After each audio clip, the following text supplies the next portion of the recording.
How are you, folks? Dave Brown back here with the new populist. Thank you again for joining me. Now, yesterday I gave an update on Ukraine.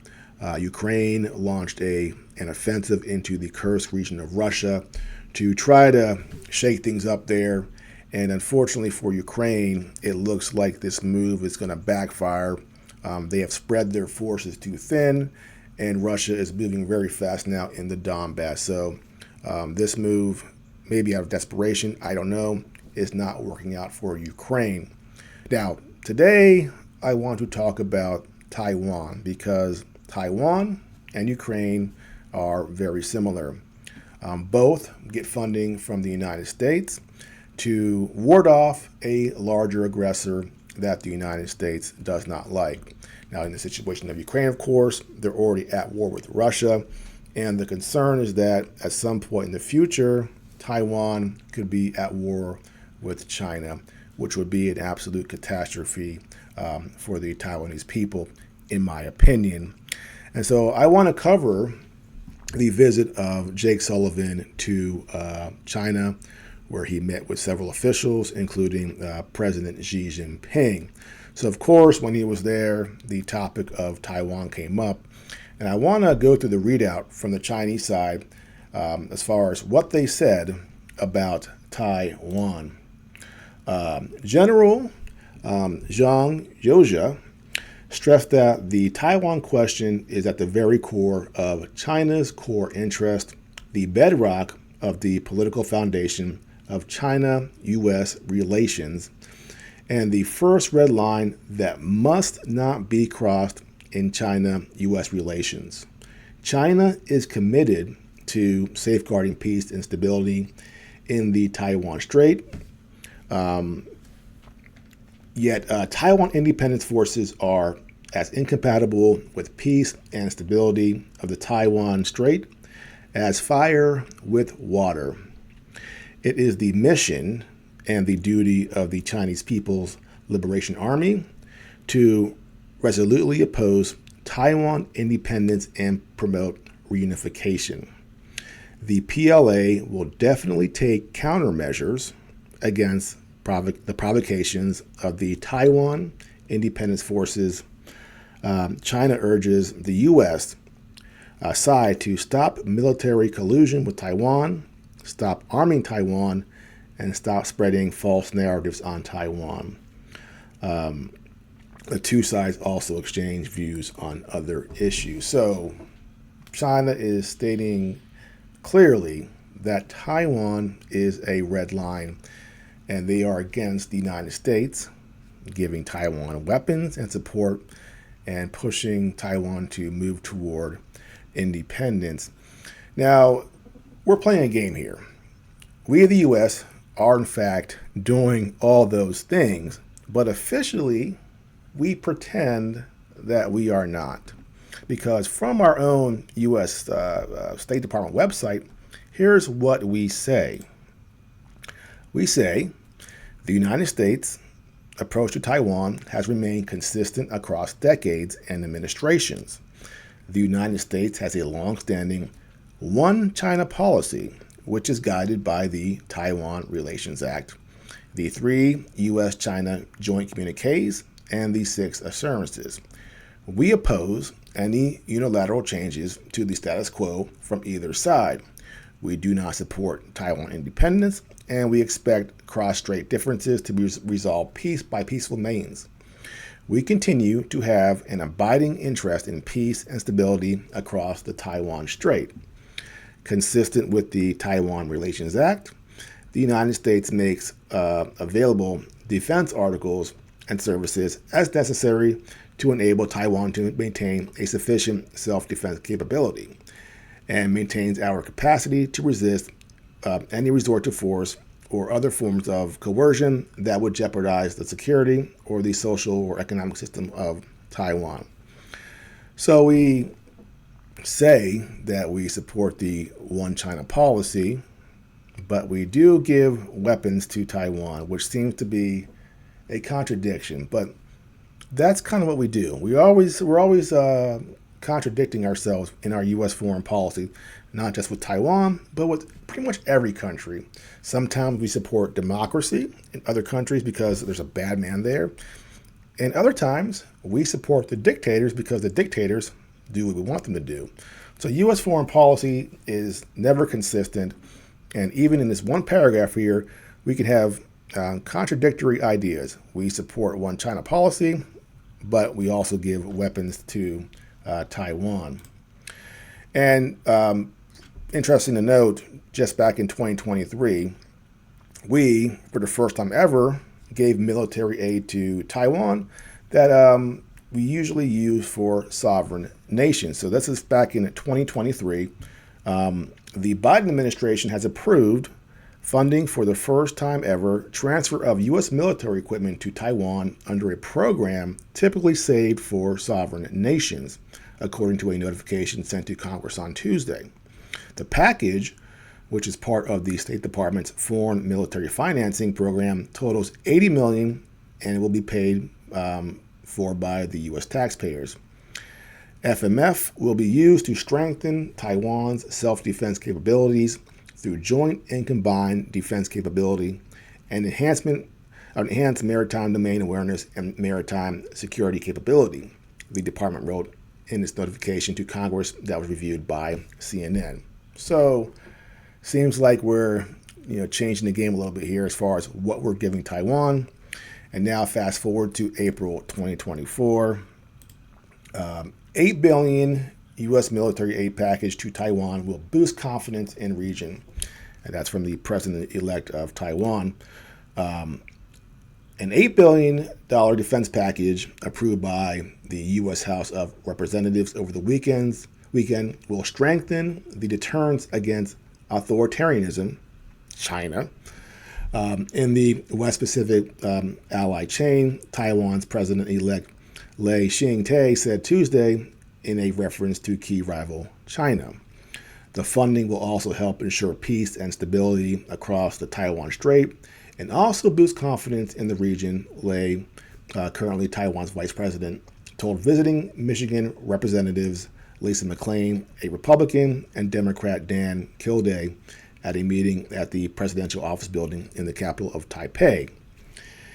In the face of authoritarian expansionism, Taiwan is determined to safeguard democracy and also safeguard our homeland, Lai said.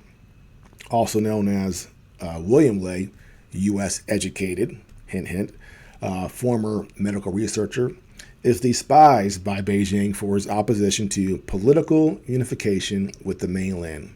In recent elections, the pro-unification nationalists won a narrow majority in the legislature, but their influence on foreign policy and other national issues remain limited.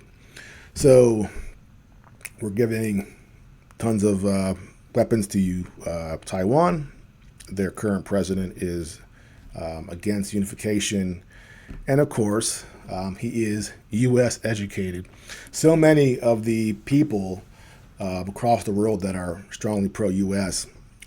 Usually come here and get educated and they get indoctrinated in our system, and then they go back and they later become president or prime minister. So not picking on him specifically, but it's very common for people to get educated here and again be indoctrinated in our system. So Taiwan is in a place where they have to really figure out how hard they want to push back against China and how much they want to cooperate with the United States, because they may find themselves in that position to be wrecked, like Ukraine is being wrecked right now. And I'm not necessarily taking a side as far as what they should do. I'm just cautioning the people of Taiwan. I'm saying, look over at Ukraine, look at that devastation there, and ask yourself, do you want to follow that path?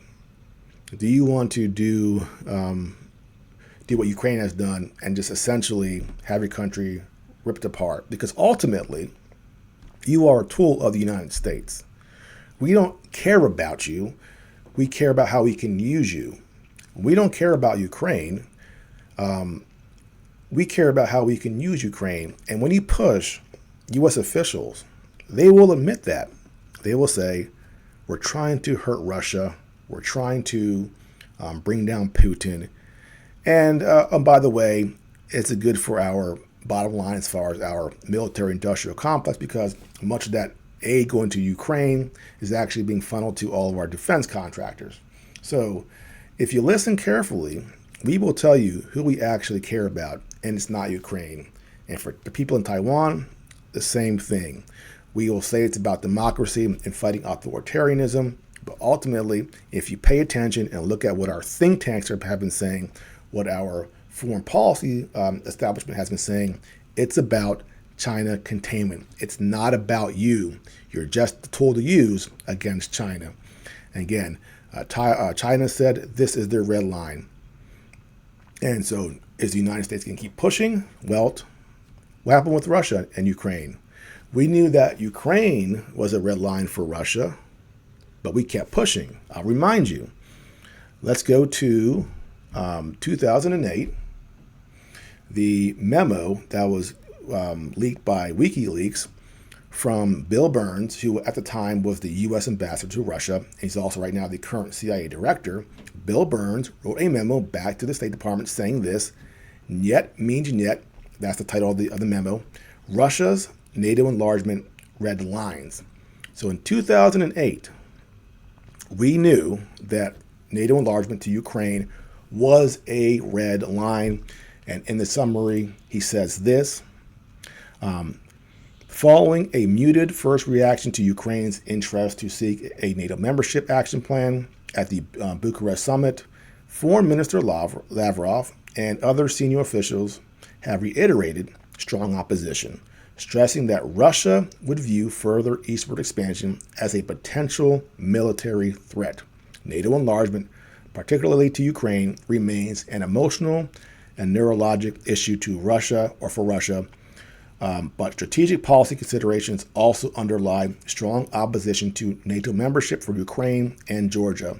In Ukraine, these include fears that the issue could potentially split the country in two, leading to violence or even, some claim, civil war, which would force Russia to decide whether to intervene.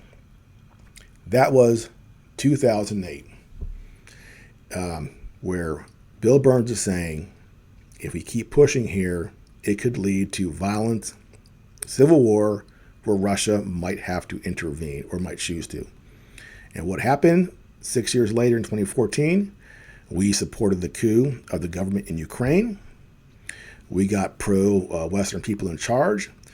We set up spy bases in Ukraine. We set up biological research facilities in Ukraine. And the overthrow of the government also caused what? Civil war, where for 8 years Russia did not intervene, and we had the different agreements trying to prevent Russia from coming in and to stop the violence and stop the war. But they all fell through. We kept on giving Ukraine weapons, kept building them up, until finally, what happened? Russia intervened. And so what really frustrates me and annoys me is that all of our politicians and media will say, for no reason at all, just because he's crazy, Putin decided to invade Ukraine. When in reality, we knew back in 2008 what would happen if we pursued a certain course. And what did we do? We pursued that course because we, the United States, actually wanted Russia to intervene. That was our plan for a very long time. And we wanted him to intervene because we thought that we could destabilize Russia. We thought we could potentially cause regime change and get rid of Putin. That was our long-term geopolitical goal, which is why when Trump withheld weapons to Ukraine in 2018, our foreign policy establishment freaked out and he was impeached, because that's not part of the plan. We had a long-term strategy here, and Donald Trump was messing it up. And they're concerned right now, if Trump gets reelected in 2024, he might mess it up again by trying to negotiate an end to this war, which is what the United States does not want. They want Ukraine to keep fighting and to keep trying to bleed Russia. That's what we want. So we always knew what would happen if we continue to push Ukraine in a certain direction. So for the people of Taiwan, you're in a very similar position right now. The United States is pursuing a certain policy that we know might cause a problem in the future, that we know might cause war. And when it happens, we're going to go, I can't believe this is going on right now. Why is China behaving like this? Why is China invading Taiwan or bombing Taiwan or doing whatever? We'll act surprised. We'll act like we're the victims, when in reality, this was actually part of our long-term geopolitical plan. And it won't be an accident. It won't be a surprise. We'll know what's coming, but we'll act surprised and again act like we're the victims, and we'll sell to the American people that way, like, oh man, the Chinese authoritarians, they're just crazy for no reason at all. They wanted to invade. Now, that's not how it's going to actually go down, but that's how the U.S. government will sell it. So, Taiwan, you have a warning in Ukraine. We knew what would happen there. We push it anyway. So keep that in consideration moving forward. And again, I'm not here to pick sides, Taiwan or China. I'm an American, and I want peace. And I don't want my country to be the catalyst for the destruction of another country because we want to achieve certain political outcomes that are favorable for us, but devastating for that country that we use as a proxy. That is my concern. Well, that is it for now. Thank you for joining me. If you are new to this channel, please like and subscribe, and I will see you next time.